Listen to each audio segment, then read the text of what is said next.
The SOPL's position is really to look strategic, far out, long enough that it's not dealing with today, tomorrow, or that immediate, but rather looking, as we look at it, or at least in my perspective, is that 5 to 7 to 10 days out in what's going to be going on.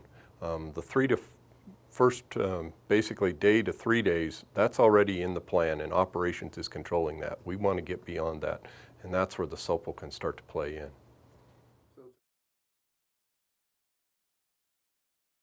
Yeah, and really the focus here is bringing together what the SOPL does as a job. And it really focuses on situational assessment, identifying the true goals and objectives, both from an organizational incident standpoint as well as a unit standpoint, as to what's the ecological situation, what is the economic situation, as well as what is the social political situation. And that's where they can kind of help advise the line officer of all of those factors and what options they may have. And with that, they have to maintain a relationship not only with agency personnel, but interagency personnel and the public to kind of get a sense for where that is.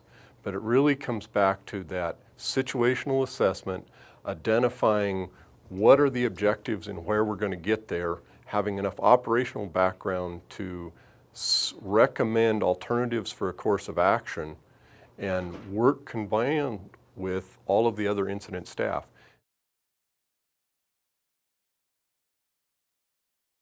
First of all, get the big picture. What are my goals and objectives? From a line officer's perspective, what are you really concerned about?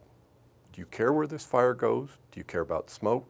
What really is going to be that critical event that says, oops, I'm not comfortable with this anymore? And once you can establish kind of that line officer's feeling or comfort zone, then you can start to look at the incident and go, okay, what's the situation that I'm dealing with? What is the fuels? What's the topography? Then start to look at what is the weather, what's the climatology, what's setting me up for what's going to happen in this sequence. Then you take the next step is, what are my hazards and risks? What are the other people not comfortable with? And this is where it ties into that other people within the agency. What are the ologists concerned about? What are our facilities and engineers concerned about?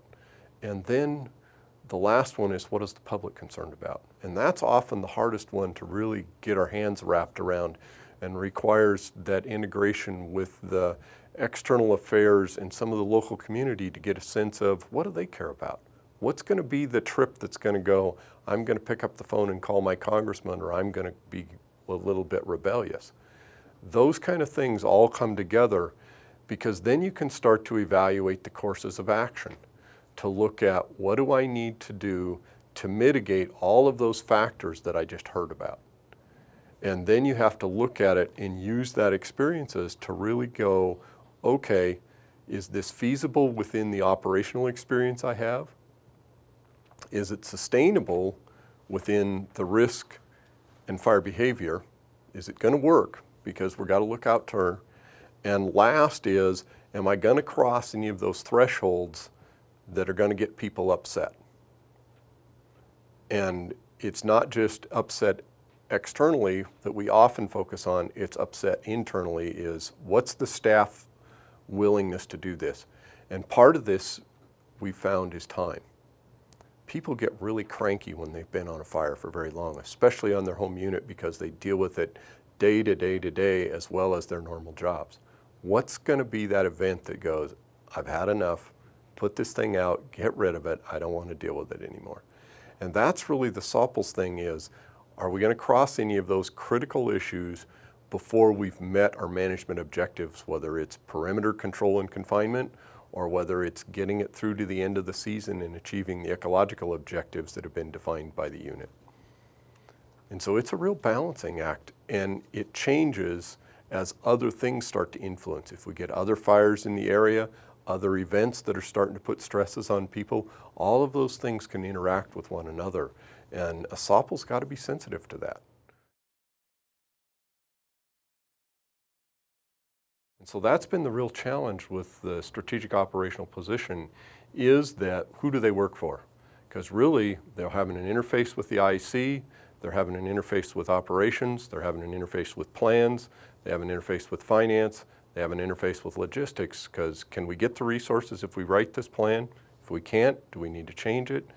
And really, that's been the struggle. And within the NWCG organization in the Incident Command, it's been identified to work within plans, because really it's thinking about planning and really verifying, can we execute what we set out? And if we can't, what alternatives do we have that we can develop to make that happen?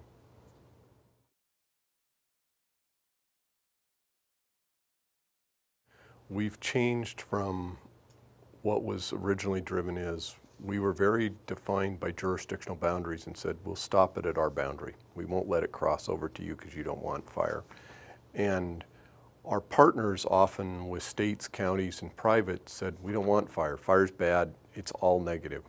And the whole culture has shifted to recognize that fire does play an ecological role in systems, and that it in many cases has a beneficial effect in more ways than one, by reducing hazard fuels, to create ecological change, to advance ecological systems. The SOPL has a role really focusing on, within the new definition of how big are we going to be looking at that this fire may get, defined as a planning area, who are the partners that may be needing to be into the discussion that they're going to get impacted, and it may be from smoke, it may be from people driving up and down the road, it may be from fire itself, or it may be a shift of our social regimes of how we're going to work together, is that we're going to disturb them. You're going to get evacuated for whatever reason. And that's a difference that we haven't dealt with very well before, but a SOPL can help outline those areas and go, you got to involve this person, this group, that person, this organization, because they're key to it.